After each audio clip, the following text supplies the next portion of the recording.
What's up, CFO gang? It's your boy Jay Tuck. Real Cowboys fans, stand up, and yo, Cowboys Nation, it is officially game day. And I know a lot of y'all been waiting since last Sunday night. Y'all had a bad taste in y'all mouth. Y'all been complaining. Y'all been arguing. But today it's time to put last week aside and get ready. Now, y'all know we facing off versus the LA Chargers. And this guy that we're going to have in today, this guest, man, for those of you who do not know, because some of y'all are young who watch my channel, when it comes to war daddies, a war machine, kind of the things that we talk about, Micah Parsons, our guest today, Shawne Merriman, was definitely that, man. In 2005 draft, he's the 12th overall pick to the San Diego Chargers at the time, man. And he was a guy that back when I was in college, me and my friends used to fight over on Madden. He had the lights out dance. And I'll say this, he still today had one of the best Nike commercials of all time. Like, it's still my favorite Nike commercial of all time, man. So CFO fam, let's give a warm welcome to our guy, Shawne Lights Out Merriman. What's going on with you, bro? What's up, my man? How you doing, bro? Good, bro. Good, bro. Like I was saying, man, I remember that Nike commercial when it was like you and Steven Jackson, you know what I'm saying? You was running through the different, elements, getting sacks, causing craziness, man. So it's great to have you on. But I know that we got, a show to talk about. We got a game tonight. But I got to ask you this question, right? Your infamous lights out dance. Like, how many times a week would you say that you run the Chargers fans, Bills fans, that you are still being asked to do that lights out celebration, bro? Crazy enough, man, all the time. Yeah. The wildest thing for me is, if I'm in San Diego and California, you expect a lot of that stuff. But it was, I think a couple months ago, I was down in Miami and somebody pulled up on a curb and literally jumped out and was doing a lights out dance. Scared the hell out of me because back where I'm from, somebody pulled up on you that fast. I'm looking oh, what's going on? It's cool because, like I said, it was a time where I think when social media was starting to get big, right? It was starting to come around and people being on more social media and that stuff. So to have that kind of influence and it wasn't even around just yet, just people just watching the games and doing it, it's always been really cool for me. Now, when it comes to that celebration, was it something that was calculated or was it something that you just did after a flow of the game, after a sack, and it's kind of just caught on? Like, how did the lights out celebration really happen? So, when I was in high school, I literally begged my mom to let me get this lights out tattoo on my right forearm. And so it's basically a hand, turning the light switch out. And in college was my first time actually doing it. So I had a big hit in Georgia Tech. It was ESPN, my first time in the game as a freshman, big hit, big collision, wide receiver coming across the middle. And I kind of just did that, but I didn't have any, I wasn't jumping up and down yet, but the crowd got louder and I started to do it. And so that's where I was like, okay, I can't do it in college, but in the pros, I could get away with it. So it became a thing, man. And, that influence for me, it came from prime time. Like when I was in the backyard growing up as a kid, everybody doing a prime time dance or doing Ray Lewis's dance out of the tunnel. So those guys influence, kind of the lights out dance in general. Yeah, man. You have your own signature celebration. Like I said, my college roommates, I used to do it all the time, playing Mad Men, blitzing you off the edge. It was definitely some good times. Now, I want to talk about something before we get into the Chargers game, because I saw you on Twitter and you kind of spoke about this when it comes to Steve Smith, right, and the Judy situation, right? So for you, being a former player, all pro, you know what I'm saying, you did all these great things in your career and you kind of transitioned over to media. Like, how did you kind of keep that fine line of still respecting your brothers and what they do on the field now, but still being an analyst, talking about, some of their faults, right? Because you can't baby players, right? But you always kind of just had that fine line. So what was kind of your thought process, when you made that transition, and what would you say to the younger players trying to deal with this new kind of culture or what's kind of a little bit different, especially with social media? To be honest, man, that was the biggest problem I had when I started getting into the broadcasting side of things. So, when I retired, I went to NFL Network, and so I remember the show that came out like it was yesterday, and my boy who played on the team had blew a coverage, and I'm sitting there looking like, oh man, now I gotta get on them. And it was like my first time in the booth, and I felt uncomfortable because, and I'll tell you why, in the locker room, you always are taught to protect each other, right? Like have each other's back, and now you in the broadcast booth where people expect for you to give your analysis, right? Like they're expected. And so you can't hold back. And I don't care who that is. Like, you can't hold back and say, oh, that's my boy. He blew that cover 3. He was supposed to be in this spot. No. You got to let the people know, like, they blew this. Now, when I seen Rodney Harrison and I seen Micah Parsons, who I consider, man, like a little bro to me, as somebody how I respect the hell out of, and I just think that who he is as a person and player, man, is just beyond his world. But when he came out and said, hey, Rodney Harrison, some of these guys can't, judge talent or say certain things. Like, yes, they can, right? Like, people don't remember, and a lot of times what's going on nowadays is the younger generation forget who some of these guys are. Rodney Harrison was a dog. Like, Rodney, nobody's gonna sit around telling me that Rodney Harrison can't judge talent. He can. Just some of these other guys that came out and said some things too. Now, what I don't like is we all know, as playing in the NFL, we all know that nobody sucks, right? Like we know that. Now, we understand that the fans going to say that in barbershop talk or kind of shooting the breeze and y'all at a social gathering, family function. Like, yes, we know that those conversations happen, but as a NFL player, somebody who played in the NFL at such a high level like Rodney Harrison, we all know that nobody sucks. That second string guy, third string guy was a guy that was like second or third round and went to Georgia. Right. Went to Ohio State. So like we know that nobody really sucks. Now, I just don't like the older guys coming down on the younger generation when it comes to that. Like, critique them.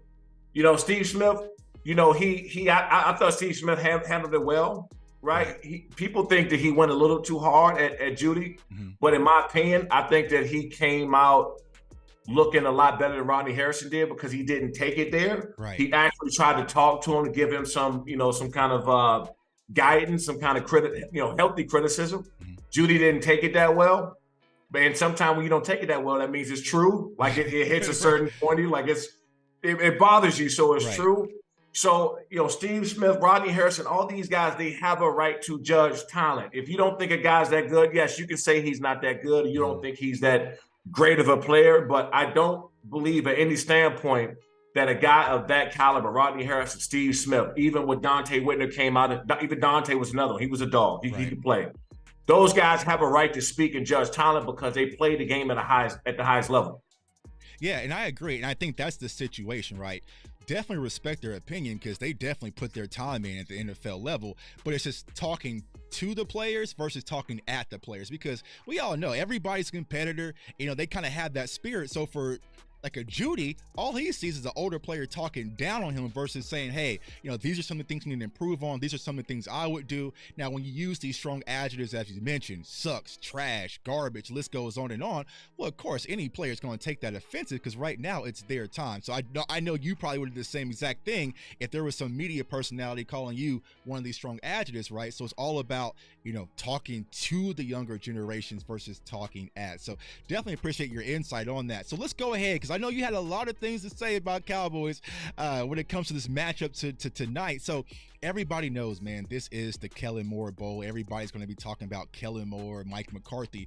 What is your thoughts on Kellen Moore, and what have you seen from him thus far from what he's brought to the LA Chargers? Well, exactly what he did down there with the Cowboys. And I know he got a lot of slack for how he coached, or that, what do you call it? That, I guess, the dink and dunk football, or just he got a lot of slack for that. But I would also say that his weapons wasn't the same, right? His weapons, like with the Chargers, you got Keenan, you got Everett, you had Mike Williams before he went down. You got a new kid in Quentin Johnston, Palmer, Eckler. It's like you have so many different weapons. That's what Kellen Moore always needed. And when you don't have those horses on the offense side of the ball, then yes, you have to play a little bit of different style of football. A few things I've seen with Kellen Moore coming in is Herbert being more efficient, right? He's not taking the risk in those turnovers that he once had before in the past. He's cleaned that up a lot. The red zone has gotten a lot better with the Chargers, right? More efficient, getting the ball in. The red zone has gotten better. But more importantly, man, it takes a little bit, man. Like, you're just not going to come to a new organization, new players, new scheme, new everything, with guys not playing that much in the preseason and just start lighting it up. It don't, and for no coach, not Kellen Moore, not anybody, no one comes there and just start to light it up immediately. It doesn't happen that way. It takes a little time to get clicking. But I think that Kellen Moore has done a good job, man, early on to coming in and producing this offense that is practically going out scoring 30-plus points a game, or just about. I mean, they are a high-scoring offense. Yeah, and I agree. So I think that was the riff, right? Because I kind of coined Kellen Moore's offense when he was in Dallas as the no identity offense, is what he kind of brought from Boise. But the points are always going to be there. So when you look at it from a statistical standpoint, you're like, okay, this offense is on point. The problem with the Cowboys is when we got into the playoffs, things kind of tightened up, the play calling tightened up, and versus San Fran, but it seems like it doesn't matter who's the offensive coordinator versus San Fran. We seem to get clipped, right? But I felt like it got stale. And there were sometimes the things like the efficiency aspect. So, I know a lot of Cowboys fans and this media people are talking about the differences between Kellen's offense and now Mike McCarthy's West Coast offense. Mike wanted to be more efficient, so you're seeing the longer drives, the 10-play drives, right? You're seeing them kind of run time of possession and run the ball a little bit more. Kellen's all about putting up numbers and, putting up those godly stats. And someone always kind of gave him this analogy of being like the Mike D'Antoni of the NFL. Like, he's going to put up a lot of points. Herbert's going to look great. But it's like when it's playoff time, it's cold outside, you're here in Kansas City at Arrowhead, then what is your offense really going to look like? So I know a lot of people are excited to kind of see what is things going to happen tonight. Now, you wore the defensive spark plug for the Chargers, right? The lights out dance and everything. So if you're in the Dallas Cowboys locker room, we all know what happened to them defensively last Sunday night. What is your message to them? How do you reel them back down to reality and remind them who they really are after what happened versus San Francisco? To be honest, you can't get too high, too low, right? The Cowboys started the season off, and I mean, it was Super Bowl screaming talk, right? Beating up on the on Giants the way they did, being as dominant on both sides of the football as they did, starting the season out. There's a lot of hype, a lot of interest, and then they won again, and then they end up having that big letdown with the Cardinals, right? And so, I try to remind us, and sometimes that's why I like going after the Cowboys fans and like on social media so much, because I know I grew up with them. My aunts and family, all Cowboys fans. Right. Trust me, when my name was on the drawing board to get drafted down there, it was a celebration in my house because it was so many. I have Cowboy fans I grew up with, and so I know how they operate. And it's like, okay, cool, that big game they had, and they're screaming Super Bowl. Won against Super Bowl, they lost. Oh, our season's over, and like that's the mentality down there. So with the players, you have to kind of remove yourself from the expectations of the fan base and kind of will it in, because they have a great team. They really do. They got a really good team, and they got they're banged up on the offense side of the ball. They had some problems stopping a run. I think right now they're getting a little too fancy with Micah Parsons and not letting him just line up and go. They're trying to move him around too much and not getting him lined up and set, because he's such a tremendous talent that he can do a lot of stuff, but he doesn't have to. So I think that when they're scoring points on the offense side of the ball, then Lawrence and Micah Parsons, those guys, they can get after it up front. They haven't been in that position. And sometimes people need to understand, when you have great pass rushes, it doesn't matter if you're playing from behind, because everybody knows when you go and play these guys, they don't want to throw the football. Right. And so I was fortunate because we had, the offense that we had with LT and Phil and Gates and Lorenzo Neal, all these guys, Darren Sproles, who were always able to, Vincent Jackson and so forth on. We were always able to put up points. And so anytime we got up 10-0, 13-3, we knew that these teams had to throw the ball. Right. I was pinning my ears back. Sean Phillips, rest of the guys, pinning their ears back and just going. The problem with the Cowboys right now is that if they don't get up on a team, they're not putting up points. It eliminates, not eliminates Micah Parsons and Lawrence, these guys completely, but it kind of diminished what they're great at doing, and that's getting after the quarterback. So it works in tangent, man. They got to get better on the offense side of the ball. Yeah, I agree, because I feel like, and they even said this, right? They have to earn the right to pass rush. And for the song, like, you go back to the Cardinals and you go back to what we saw versus San Fran, if you really can't stop the run and teams are dropping back, throwing 40 plus times, what does that mean for your defense? And also if they're not giving up the big turnovers. So that's something that we're definitely going to see tonight, because Justin Herbert, I think he only has like one interception thus far. So it's like, okay, what happens if you're not able to get sacks and get turnovers? How are you still making a difference, as far as impact defensively? Now, you mentioned something about Micah Parsons, because this has been the topic of conversation, and we'll probably see it tonight, maybe, with the absence of LVE. So you were kind of like that hybrid linebacker / edge rusher. So for you, do you think that Micah Parsons is best used purely as an edge rusher, or should he be used as kind of an off-ball linebacker, blitzing the A gap, B gap, and doing a variety of different things, more of a chess piece? You have to be able to move him around some. Okay. You can't just line him up on one side because he's too talented. He can do too much. And what happens is teams are going to come out and start slide protection, fan protection, having those close bunch protections where they're going to just slow down his pass rush because they know where he is on the field. They have to be able to move him around somewhat. Now, I don't like him doing that the whole time because sometimes he gets out of position and he's too far away from the ball depending on where it goes. Right. Depending on where that offense goes. So I do believe that they have used him right. I do like him blitzing down the B gap a little bit, down the center, and maybe starting in that B gap and coming around, rushing off the edge. You have to be able to do that, but you can't do that the entire game. You can put a great player like himself out of position, and that's what's kind of been happening lately.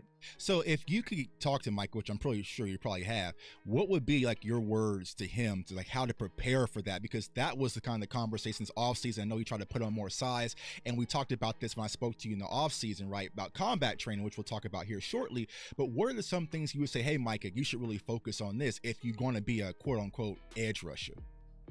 Well, for one, it's with those type of guys. There's very little you can tell them because their physical attributes can kind of make up for a lot of the mistakes. So sometimes he could be in the wrong gap, and he has come under a block when he should have gone over, but he's so damn fast that he can still make that play. Not everybody can do that, right? So I remember my coach is doing the same thing to me. Shawne, okay, all right, good play, right? It's like one of those things. Sometimes you got to let players just go out and play football, and that's what he is. For him, what I talked to him about before the season was he's on the map now, and he's not surprising anybody. There's film out there. They know how fast, strong, athletic, explosive, disruptive he is.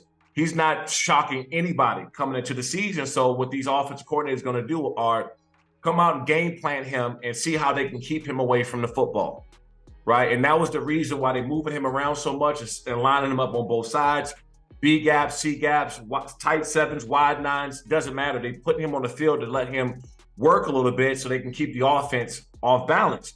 Mm-hmm. So it's nothing he's doing personally that I think that he needs to get better in, honestly. That it's just that offense, if they don't have the opportunities, it starts to play on the mental of a pass rusher. Right. Hey, are they going? They're in a 21 personnel. They're in a 12 personnel. They're in a third. Like, are they going to pass? Are they going to run? So you always in your mind, like, down the distance. We're down by 7. Are they really going to pass the ball on 2nd and 6? Mm-hmm. Right. So you're looking at these things the whole entire game, and it's not allowing your best players to go out and pass rush, which is why they're getting gashed on the run. Which is exactly why they're getting gashed on the run, because they're so off balance when they think it's a pass and it's a run. They're pinning their ears back and going. Mm-hmm. That's been the issue as of late. Yeah, I definitely agree. And also the RPO also gives the Dallas Cowboys defense trouble as well, because I think Philly kind of cracked the code with that, because it makes Micah hesitate a little bit, and it puts him in a variety of different situations where he's not using his God-given ability. He's having to think scheme-wise, and he's giving them opportunities. So, yeah, I definitely agree. But hopefully Dan Quinn has a plan for Micah Parsons tonight, because we're absolutely going to need it, especially with the creativity of Kellen Moore. You guys are going to get Austin Eckler back. You mentioned Quentin Johnson, who I was a fan of watching him in TCU and also in the draft, and I think that he's going to get a lot of opportunity, unfortunately, tonight to kind of showcase in this offense. Now, I want to transition over to the Chargers defensively. You got some guys. I'm a huge Florida. I know you say you're a Maryland guy, so you're an ACC guy. I'm a Florida State guy, right? So you got my guy Derwin James out there, Asante Samuel, and the list goes on and on. Joey Bosa, Khalil Mack. But as far as the defense for this LA Chargers, it just seems like they really just haven't found their grounding yet. You know what I'm saying? So what would you say when it comes to the focal point of this defense? Like, how can they turn the corner and also help out this Kellen Moore offense, who's actually putting up points doing their side on that side of the ball? I think the biggest thing, and I've been at all the home games, and obviously I watched them play away as well too. I believe early on when they were playing the Dolphins, I believe they had too much in their plate. They were thinking too much, too many switches, too many changes, strong side, weak side. Bring this guy up, that guy up. Almost that they were trying to match everything the offense was doing, and the ball was snapped, and they were in bad position, mm-hmm. right? They wasn't going out playing. They were thinking, and I'm seeing checks at the line of scrimmage. I said, wait a minute. after you give your strong and weak side and guys do that, now it's just play your keys, right? You've been watching film all week. You know what this team's going to do. You line up and play football. You live or die by whatever the play that is. Just go and hunt now. Play fast. They wasn't playing fast, and they're just starting to come around to playing faster. Khalil Mack is starting to come on like crazy. Tully, the young kid that got out of USC is going to be a star also. I think is Derwin back yet, or he's supposed to be? I think from what I saw, Derwin's playing tonight. Of course, everybody's going to come out for Dallas. Yeah, no, for sure. And then for me, it's with that defense that they have, they got too many guys that can win one-on-one. So you don't have to do a whole lot when it comes to scheme, right? When you have really good players, you can line them up and expect them to beat the guy one-on-one in front of them. That's what should happen majority of the time. Now, sometimes you might have to get a little bit more exotic on blitzes. You got to, kind of keep your offense confused. But with this team, this defense that they have, man, with Joey Bosa and all these guys, like, let them go out and play. They should win most of the one-on-one matchups without you having to get too crazy on the scheme on the defense side of the football. Yeah, I agree. Like, the talent is there. They just haven't put it together yet. So I think ultimately they can. Hopefully not tonight. Hopefully not tonight. Next week, feel free. Because I think they play Kansas City next week, right? After Dallas. Right. Yeah. Put it together versus Kansas City. That's your real rival. So, when it comes to this Chargers defense, right, they got a task ahead of them to stop the Cowboys offense. And it starts and it ends with our quarterback, Dak Prescott. So, what is your thoughts and opinions on Dak Prescott as a whole as a quarterback? And then also, if you're in this locker room once again, how do you combat versus Dak Prescott and try to stop this Mike McCarthy offense? Well, this is the thing. I've always thought that Dak was a above average quarterback, right? I've never put him up at the elite level. Now, the reason why, as a former player, I could play with him is because you're going to get everything he got every game. He's going to lay it out. He's going to play hard. He's a great leader. He has all those other intangibles to go out and win football games, but you don't expect him to do anything on that elite level, right? If he has a good offensive line, if he has a number one wide receiver, a strong defense, and a running back that's capable of getting him out of bad situations, Dak is going to play well. He's going to shine in those instances. When the offensive line is banged up, Zeke is gone. They're not running the ball as well. They're not doing. CeeDee Lamb is not stepping up. Dak needs too many other things to happen for him in order for him to be extremely successful. That's why I can't put him up in that elite level, right? When we watch Aaron Rodgers over the years go for a long time without even having a number one wide receiver, it doesn't stop him, right, from being up for the league MVP. Those guys are elite. I think that what's going to happen after this year, if they don't get deep in the playoffs, right, and I'm talking about at bare minimum NFC Championship game, if they don't get to that spot, they will probably be looking to move on Dak because they have to. When you're paying a quarterback that much money, and especially playing for the Cowboys, where the bar is set high, like just having a decent season and being okay is not going to fly out there. And that may work for another organization. He may be able to go to Cleveland and do what he's doing and stand out, and they will love him there. He may be able to go to Atlanta or just somewhere else where the Cardinals, where, hey, look, you go out and you're above average quarterback. We win the games for you. We're happy. The standard with the Cowboys is not that, because it's who they are, right? And so I believe that if he doesn't have the type of year where he's taking these guys at least to an NFC Championship game, they'll probably be looking to make a move. Yeah, that is going to be the interesting conversation, right? Because I feel like what you're saying is what we saw last Sunday night, right? Because a lot of people are like, okay, the chips are down. The 49ers defense is playing lights out. Like, when is Dak actually going to carry it? And we just haven't seen that happen at this time. So it's going to be interesting. So I know you got to go, man, because you're getting ready for the game tonight. And you're actually promoting some fights, man, on Fubo TV. So tell us a little bit about how did you get into combat training, and how did that help you throughout your career, and also what got you into promoting fights yourself? I've been around the MMA for 17 years, man. I started training back in 2005, 2006 with Randy Couture, Chuck Liddell, Tito Ortiz, and I've just been around these guys for so long. And so my passion was always been in combat sports. In fact, if I didn't play football, man, I would have been in the cage. I mean, that was a given. Uh-huh. But I think that, now with Lights Out Extreme Fighting that I launched in 2019, as you said, we're on Fubo Sports, Fubo TV. We got a huge fight coming up. We just had one two weeks ago in Long Beach. We got another one coming up in Long Beach, November 18th. People can get more information at lightsoutxf.com. We'll be live on Fubo Sports, Fubo TV. You guys don't got Fubo, get it, man. We just climbed into the top 10 most watched of Fubo Sports all time. Now we're international too, which is also cool for me. Being seen in Canada and Spain and France and other places outside of the U.S. So that's all been cool, man. But we got the next up and coming superstars, and a lot of these guys like to come over to Lights Out Exchange Fighting because they know that they get an opportunity to be seen, right? Because a lot of these fighters are up and coming. They're trying to put on a show and get to that next level, whether that's the UFC or whatever they want to do. They come to us first, and we give them that opportunity. Yeah, that's great, man. That's great. And I know you mentioned because, this offseason, we saw Micah boxing and training. We see Debo Samuel. Hell, I think even Dan Quinn was in the ring a little bit. So you're starting to see that connection. Hell, I'm actually in the ring too. So salute to my trainer, Lamont, who's probably watching right now. Like, I just think it gives you a different feeling. You always got to be able to protect yourself. You always got to be able to protect yourself. But for most importantly, just from being a pass rusher, we always talk about hand movement, hand placement, different things like that. It's only going to make things better for you. Now, Shawne, before I let you go, man, because like I said, you was on Twitter talking to Cowboys fans. Go ahead and let's get your prediction for what's going to happen tonight, Monday Night Football, Cowboys versus Chargers. I got the Chargers winning by 10. Ooh, okay. I got the Chargers winning by 10. I think it's going to be a really good game early on. I think the Chargers are going to jump up. It's just really about them finishing the fourth quarter. Mm-hmm. That's really what it's going to be come down to. I expect to see a ton of Cowboys fans. I expect to see Cowboy takeover. I expect to see them damn jerseys everywhere in that stadium. They travel, and obviously it's LA, and a lot of Cowboys fans in California in general. So that stadium's going to be rocking, man. I'm going to take off here in a second, and look. Yeah, I told Micah is my boy, is my bro. I wish him nothing but the best tonight. I hope they lose. I'm always going to root for my guys. But more importantly, man, I think that there's a lot built up, right? Being in the fight industry and a promoter, side of things, to me, I'm like, okay, you got a Kellen Moore here. You got, there's a lot of Dak Prescott. You got Herbert.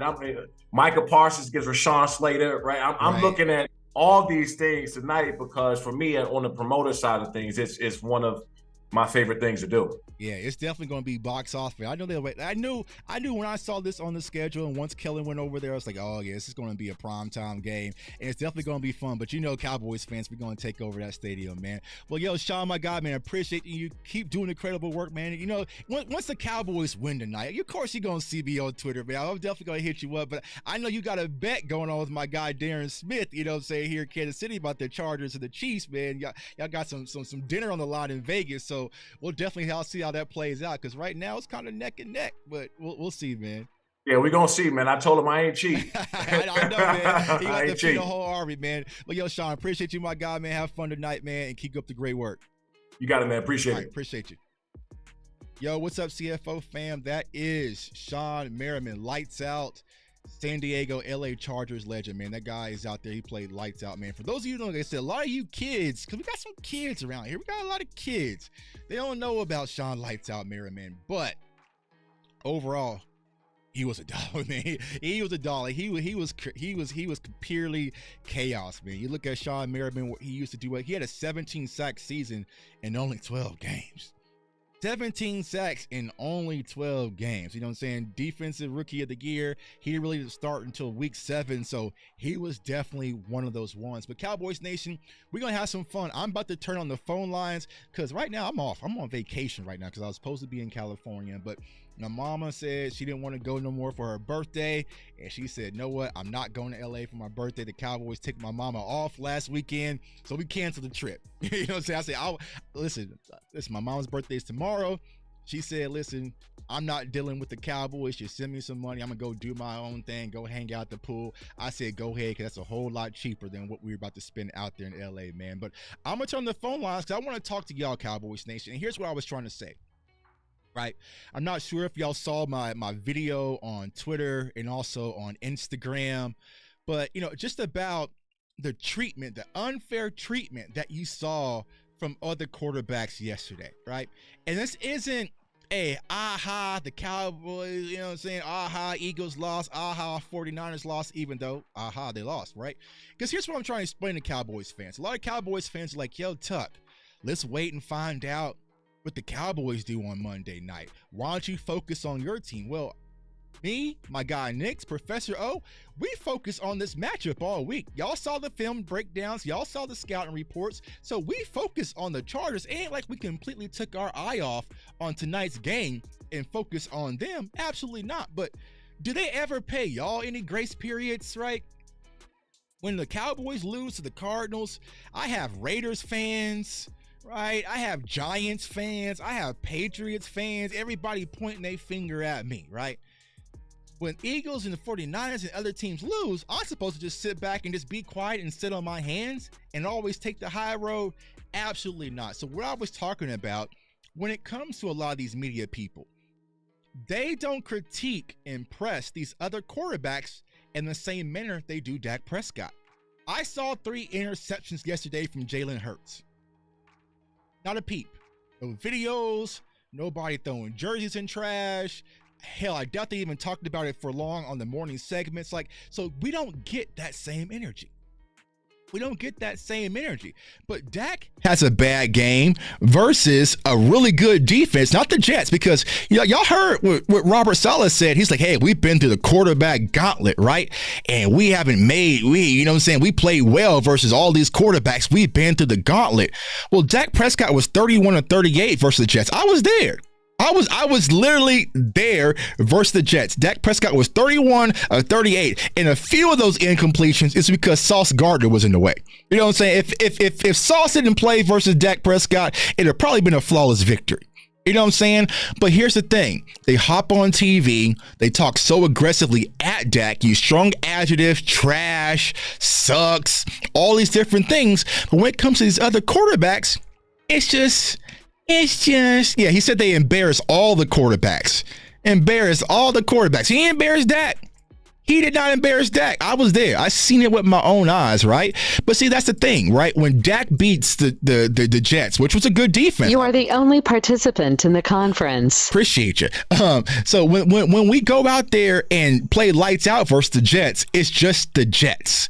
It's just the Jets, but not everybody's talking about how great the Jets defense is with practice squad corners, right? They're talking, so it's all these excuses, right? They lost Lane Johnson. Okay, cool. We didn't have Tyron Smith. Like, we just had our starting offensive line for the first time ever last week.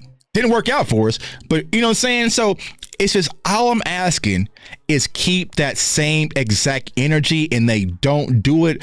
But overall, what I was trying to tell Cowboys fans is this should be the game where, some Cowboys fans, you get your moxie back. You know what I'm saying? You get your moxie back. Like, I feel like Cowboys fans are just so afraid of every little thing. They're just, oh no, like, the reason why you as a Cowboys fan should be excited about what you saw yesterday, not even excited, right? But relieved by what you saw, because everybody put the 49ers up on this mantle. Everybody put the Eagles up on this mantle. They are unbeatable, God tier. The Cowboys could never. Now it shows you Browns did it. Showed you Zach Wilson and the Jets did it. What is there to be afraid of? Cowboys Nation, what is there to be afraid of? Now is the time to get behind your team. So many Cowboys fans, y'all, quit. Should we have been pissed after San Fran? Absolutely. Y'all saw my video. I was livid. I was pissed off. But I was not going to quit on my team, and I'll be damned if I let any of you watching my channel do the same. Give me a call, man, 727-731-6084. Let's chop it up. Like I said, I ain't got nothing to do. I'll probably play a little Madden, play a little Mortal Kombat here, you know what I'm saying? So kick back and relax for game day. But overall, y'all, like I said, we set back, and let so many people dictate how we're supposed to feel about our team. Now, Cowboys could come out here and lay an egg tonight. Yeah. And I'm going to talk about them just the same way I talked about the 49ers, just the same way I talked about the Eagles, the same way I talked about the Titans. You know what I'm saying? Like, ain't nobody immune to it. But they're grading on a different scale when it comes to Dak Prescott. They'll make excuses for everybody, right? Terrence Steele missed the whole season last year, damn near, right? Tyron was out. We had to start with the rookie left tackle. Send Amari Cooper off to Cleveland. We saw what Amari Cooper did. Went out there with Noah Brown and Dennis Houston. Did Dak get any sympathy points? No. Dak didn't get no sympathy points. Nobody gives Dak sympathy points, but for everybody else, we got to bring out the violin. Absolutely not. Absolutely not. Not over here, we ain't. Not over here. Nope. Nah. Nope. So yeah, give me a call, 727-731-6084. But how I feel about this game tonight, keys to victory. I'm gonna start with the offense. Like I said in my video, breakdown. If you didn't watch it, definitely catch that in. This is going to be the opportunity where the Dallas Cowboys offense should be able to get back on track. They should be able to get back on track versus this Chargers defense, and we'll definitely see. All right, so we got a caller. Hey, caller, state your name, where you're from. Yeah, I can hear. Hold on, let me see. I got you. Hold on. I'm gonna hold you. All right, there we go. All right, caller, can you hear me? Yo, caller, can you hear me? Hello? Yeah. Hello, can you hear me? Yeah, I can hear you. State your name, where you're from. Rico from North Carolina. How you doing, Jay Tuck? First time caller. Appreciate you, Rico, man. How you feeling about tonight? How you feeling about the matchup tonight? I'm not sure. Been a long time Cowboy fan since the 80s. I'm telling my age a little bit, 50 years old. Hey, ain't nothing wrong. 50's the new 40. No, ain't that, you got that right. Yeah. First, I want to say a big fan of you. I have called in and talked to boss and law and them, but the first time I ever called, talk to you. Appreciate you. But I've heard you on the final word and stuff. I don't know. I won't say this about this Cowboys team and about this last few years of the Cowboys team. I don't know we got dogs on this team. Okay. And what I mean by that is you have to. It's three organizations. I feel like in professional sports, you have to be a special type of player to play. Not the whole team can't be special, but your leaders got to be special. That's the Cowboys, the Lakers, and the Yankees, because you don't get no days off. Right. No days off. I don't care what your record is. I don't care what it is. You don't get no days off. I don't feel like we have any type of them players on this team. I thought Micah was it, but I'm not sure Micah Parsons is it. Okay, so tell me a little bit more. So, why don't you think that Micah is it? Is it because of the off the field with glitz and glamour commercials, podcasts, and all that? Yes, off the field, yes. Because see, this is the thing. Playing for Dallas when you are good, it comes with perks, even more perks. Right. And Micah knows that. You see what I'm saying? And there ain't nothing wrong with that. But put your work in first before you get the perks. Right. Yeah. You see what I'm saying? Yeah. Dallas don't have, Nate Newton. I heard Nate Newton say something like that on the show, and I remember that game because I remember when Dallas with Tom Landry. I'm telling my age. We were playing Washington. Washington was beating us down, and it was both Troy Aikman and Eminem got it. I think Mark Irvin might have been a rookie. Man, Washington the game was, it was 20-point lead in fourth quarter, and Wilbur Marshall and Dexter, Charles Mann, them guys were coming at us, man. Right. And they were still coming.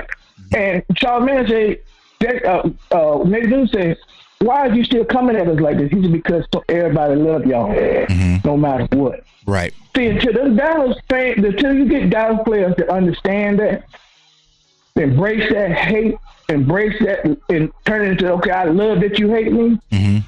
Like Muhammad Ali, like Kobe did when he turned to that black mama mentality. Ball said something earlier. We got to embrace that dog stuff. But I don't think we have the dogs to do that. Because of the new generation, it's hard to find them type of players. Yeah. So, because they built different from my age, and I don't know your age, but they built different. You see what I'm saying? Yeah. And they want. Yeah, and I agree with you. I think it's not from a player standpoint, though. I think it's from a cultural standpoint, right? I think it flows from top to bottom, because if you look at it, and I asked this question even last week when I was on a lot of San Francisco shows, right? You're old like me, you know what I'm saying? Like, well, we young, you young like me, right? So we knew in the 90s it was Dallas Cowboys and the San Francisco 49ers, right? But for some reason, after the kind of a split, the San Francisco 49ers were able to kind of keep their tough, gritty culture from their fan base You know what I'm saying? From the ownership all the way down to their players, right? But the Cowboys, we separated and became glitz and glamour in Hollywood, right? So we separated. And I just don't think that we're ever going to see a dark, dirty, grimy, nasty team because our owners up top, they don't want that. They want corporate. Like something small, right? Even from the boombox standpoint, what San Francisco had, that'll never happen in Dallas. You know what I'm saying? From the fan standpoint, like I said, I was at Levi Stadium. The fans were up loud, obnoxious in the entire game. The tailgate, and they had flags on the parking lot. Like, it was dark and gritty. From me being an opponent, I was like, damn, I got to walk through all these 49ers. It's just not that. So I just think from a cultural standpoint, absolutely, I would love to change it, but it's going to be a lot of work. It's going to be a lot of work where players really just can't be themselves in Dallas. They have to be more corporate, and I don't blame them. You know what I'm saying? Like think about this, bro. Fred Warner is one of the best linebackers / safeties in the NFL, period. It is not new. He's been this way. How many times have y'all seen Fred Warner on a commercial, on a podcast? You damn near never hear him speak as much. You know what I'm saying? Because he doesn't get that spotlight. But as soon as a player is drafted in Dallas, we give them the throne. We buy their jersey, #1 selling jersey. We give them everything without actually having to earn it. And a lot of what you see when it comes to our Cowboys teams recently is off the backs of those players that you mentioned. You see what I'm saying? Oh, yeah, I agree with you 100%. Yeah. Now, because like I said, it's a different time. You can be that dog and still be respectable. Right. What I'm trying to say is, I understand the culture change of Dallas wanted to get rid of the bad guys from the 80s and the White House and all that stuff. Right. I understand that. But what I'm trying to say is, Micah Parsons, anybody on that Dallas team, I don't want to name Micah Parsons because I know these players listen to these broadcasts. All I'm saying is, you hit the nail on the head.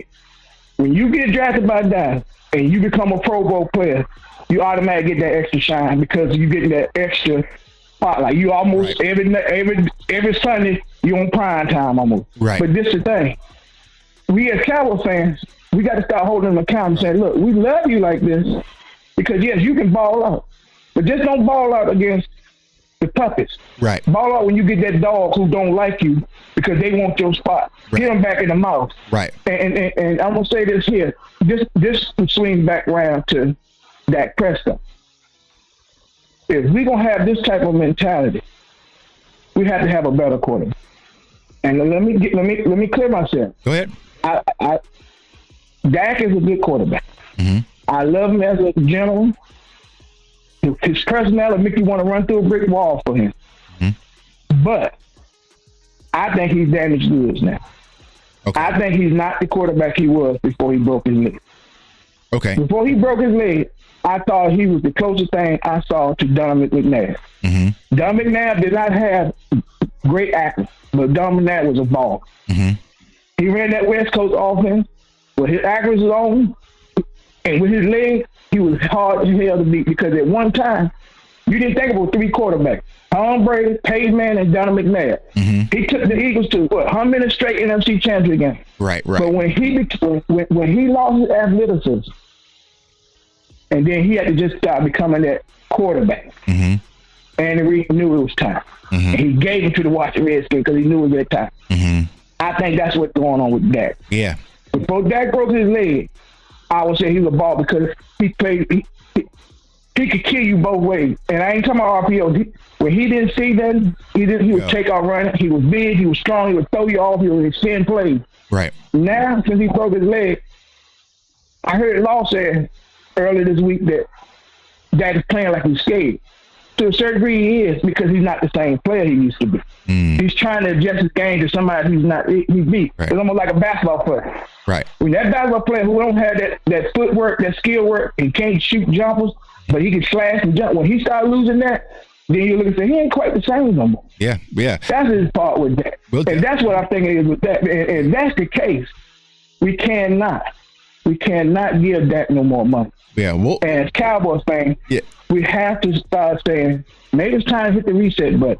Maybe start letting Trey Lance. Let me pause you there, right? Because we got other calls. I'm gonna let you go over a second, but I'm not. Yeah. I don't want to hold him up. I'm not for hitting the reset button, but I do agree there's something with Dak where he's just not taking off and taking advantage of the opportunity, utilizing his legs. But we'll definitely get into that. But hey, my guy, man, appreciate you for calling, man. Listen, thank you, taking it. Keep your head up, and we're gonna bounce back tonight. All right, boom. Yeah, man, I'm not.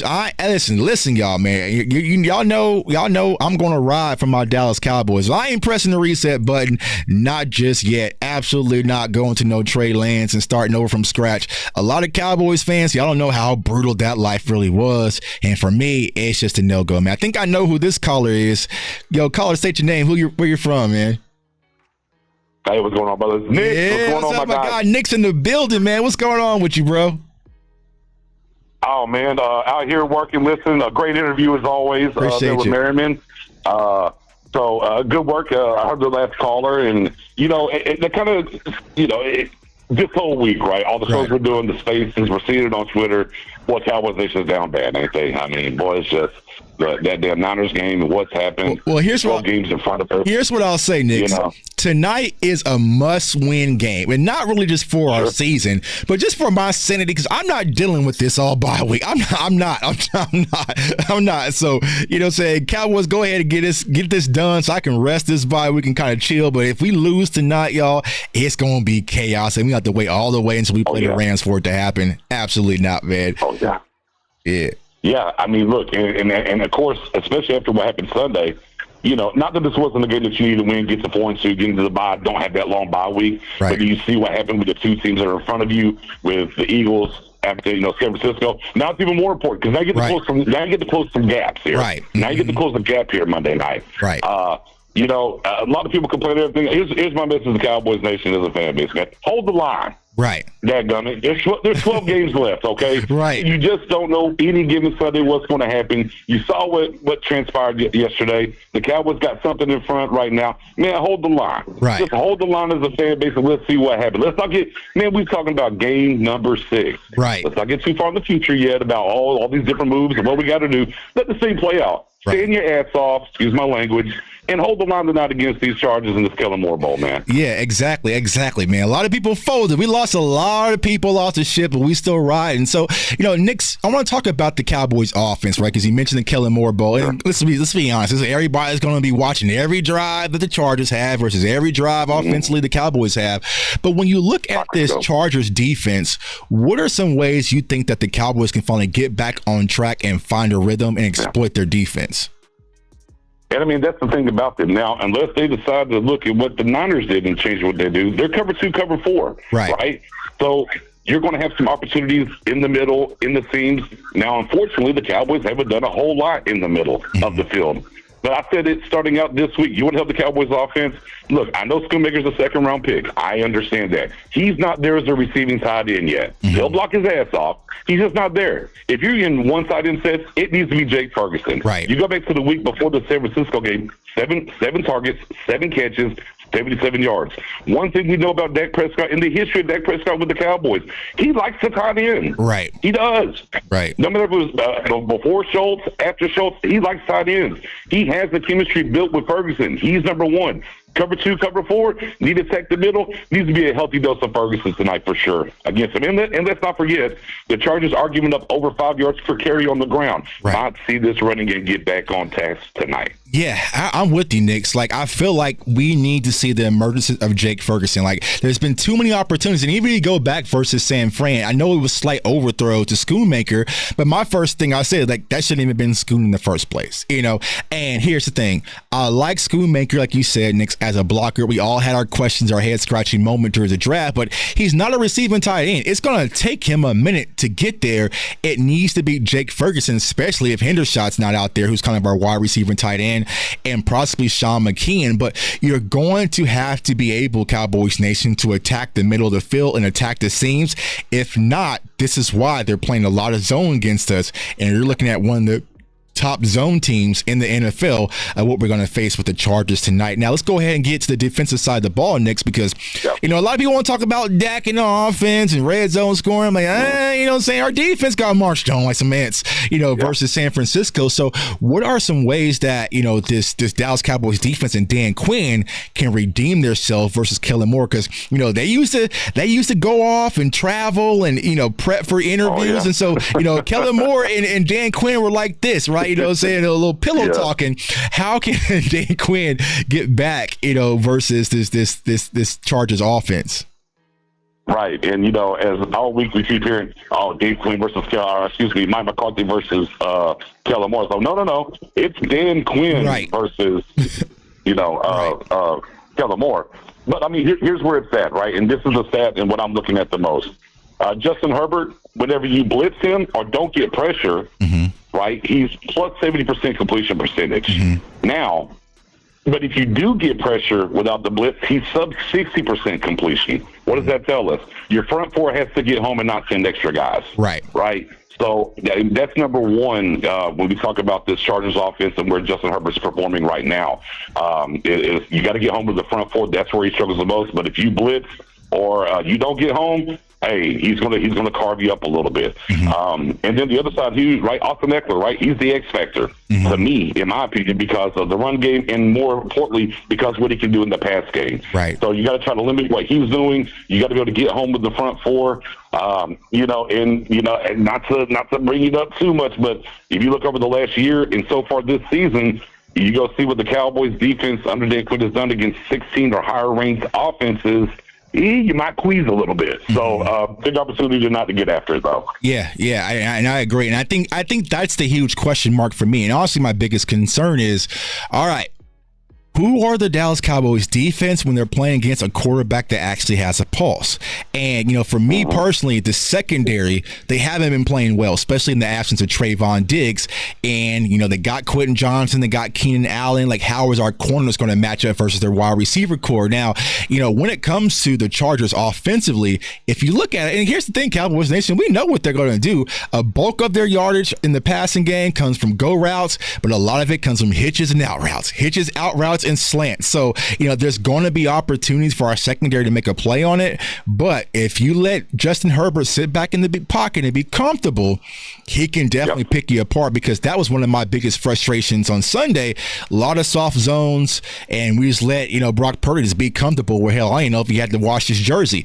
If that's the case versus this Kellen Moore offense and Justin Herbert, it can definitely be a long night. But I expect Dan Quinn and this defense to really get after it and really want to improve themselves. Like O said, our top three safeties haven't been playing well. The things that we could really lay our hat on and be like, all right, well, offense was kind of, not scoring early in the season, red zone, and she was like, oh, okay, well, we got our defense. Like, who get, what I'm saying? But now I'm looking at our defense like, okay, safeties aren't playing. You lose Trayvon Diggs. Can Gilmore cover a number one wide receiver if need be? Pass rush isn't getting there. LVE goes down. Linebacker depth is getting depleted. Now I'm like, oh, okay. You know what I'm saying? Now I'm like, what's going to be the mentality? And I think that from Mike McCarthy's standpoint, he has to realize that and say, you know what? I got to take the handcuffs off my offense. You know what I'm saying? I got to take my handcuffs off the offense, because playing slow and efficient and it's hoping that the defense just does their job and hold teams to 17 points a game might not be the case this season. So just like Shawne was saying, offense can apply pressure and make teams play from behind to put your defense in favorable situations where teams have to pass, and then we peel back our ears and go after it, man. But what is your predictions for tonight's game, bro? What do you think is going to happen? Yeah, and real quick, and Chuck, we talked about this. Once Diggs left, we understood this could still be a very good defense, right? But it wasn't going to be able to reach the heights that we thought it was. Okay, yeah. And that's when we said the offense needed to go up a tick moving forward. Right. Now you lose LV and things like that. And look, the one thing about Kellen Moore and talking about the safeties, he understands these guys that are on this defense and how they operate. Right. So pay attention to, hey, he's going to look at, hey, this middle of the field, this defense, DVOA for the Cowboys, they're ranked like 28th, 29th in the middle of the field as far as defensively. Look for them with a Keenan Allen who can get across the middle of the field and do things. Everett can do those things. So, again, I think it's going to be up to the Cowboys to really shut off that leaky faucet in the middle there for sure. But overall, the Cowboys, you look at it since 21, 22, and then even into 23, after any loss underneath Mike McCarthy, the team has responded well and came back. I expect them to do that again because there's a history of that now. It's not just a one-off here. I think it's going to be a good game. I think it's going to be a tight game, right? I think the Cowboys will get the dub. I think the Cowboys get the dub by 3. I'm gonna call it 27-24. 27-24 Dallas. Yeah, I'm with you, man. Just like you said, right? Dak normally bounces back after losses, and also Mike McCarthy and his team. And I expect everyone after what happened Sunday night to really lock in and focus. I think the Cowboys are going to come out and win this game. So I have the Cowboys winning 31-27 versus the Chargers. I think it's going to be a higher scoring game, right? But then, of course, they're going to find something to talk about. But who really cares, y'all? Like I said, keep the focus, keep the attention on us. But let's go get this win and go into the bye week, man. But my guy Nick's, man, for everyone who might be hearing you for the first time, I don't know why, where you been as a Cowboys fan to be hearing Nick's voice for the first time, right? But go ahead and tell everybody know they can find you, my guy. Oh, yeah, man. Obviously, you can find me on Twitter at @YourGuyNix, _guy_Nix, NIX. On Twitter, you can catch me over that way. And then, of course, you catch me, Professor O, Dom, Spoonie, Mary L, and the crew over there at Pick 6 Sports here on YouTube. We're live every Wednesday and Friday. You're going to catch us over that way, too. Follow them on Twitter as well, too, man. Yeah. Good content, as always. And, man, my last word if I get out here, Cowboys Nation. Been saying it all week. Man, hold the line. Hold the line. Okay. Don't hold the line. Don't fold. All right, man. Brother. I'll let you get at it. All right, brother. my guy, man. Appreciate you, guy. All right, yeah, exactly, man. Cowboys Nation, hold the line, and we're gonna be all right. Like we're gonna take a lot of bumps in the road, regardless of what y'all think. You know what I'm saying? You're gonna take some bumps in the road. We might win tonight, and then take another bump in the road versus the Rams, right? Because the Rams are playing good football, but you can't fold on the season. Don't let anybody come out here and steal y'all joy, where y'all are afraid to cheer on your Cowboys team and you're all lethargic. Like, no. It's all right. What happened last week, it happened. Let's go ahead and move forward and get this win, man. But yo, Cowboys Nation, I appreciate each and every one of you guys, man. Comment, like, subscribe, man. Turn that notification bell so you do not miss out. We are definitely climbing this community on this channel, man. I appreciate each and every one of you. Doing a lot of great things. Got some more great guests lined up. Trying to do some bigger interviews, better film content, man. Just make it better, man, to educate you guys. But like I said, don't let these outside voices get to y'all. If you gotta maybe delete Facebook or delete a social media account, or hide it because I don't want all this negativity from Cowboys fans, then do it. Because what happens is a lot of people want to take your enjoyment. A lot of Cowboys fans, if we're gonna, do we call these people fans, right? Right? They want to steal your joy. They don't want you to be optimistic about tonight. They want you to be negative about tonight, right? Sometimes it's best to say, you know what? I'm just going to block those people out. But at the end of the day, just like my guy Mills just said, win, lose, or draw, I ain't going nowhere. If the worst thing people can say about me is that my Cowboys lost in my life, listen, y'all doing all right. You're doing all right. You know what I'm saying? There's a lot bigger issues going in the world than our team losing. Don't let people steal your joy where you're so afraid to believe in your team. Because here's what they want you to do. They don't want you to believe in your team, because it's easy to hedge your bet. It's easy to hedge your bet, right? I can say the Eagles, aren't going to win the Super Bowl. And as long as they don't win the Super Bowl, I can say, aha. That's corny to me, right? It's corny to me, right? So it's like, nah. We're going to sit here. We're going to lock in on my channel, other great channels, Boss Cowboy, Law Nation, Pick 6 Sports, Rome, DMV, Vosh Lombardi, Skywalker. The list goes on and on. Jesse Hawley, all the channels, right? All the great content creators, all the great writers, the Patrick Nosey Walkers, the Katie Drummonds, the Jesse Hollies, the Aisha, like the Brian Broaddus's, the people who really have your best interest at heart. As a Cowboys fan, we're going to keep working. Rain, sleet, or snow, and we're here for y'all. We don't care about what these other people really have to say because they're not for us, they're not about us, and they really don't care about you, man. But listen, y'all, let's lock in tonight. Let's get ready for tonight, and let's go get this win. I want everyone to stay safe, stay blessed, stay encouraged, and go Cowboys. Peace. Oh, Dak attack. Let's get it.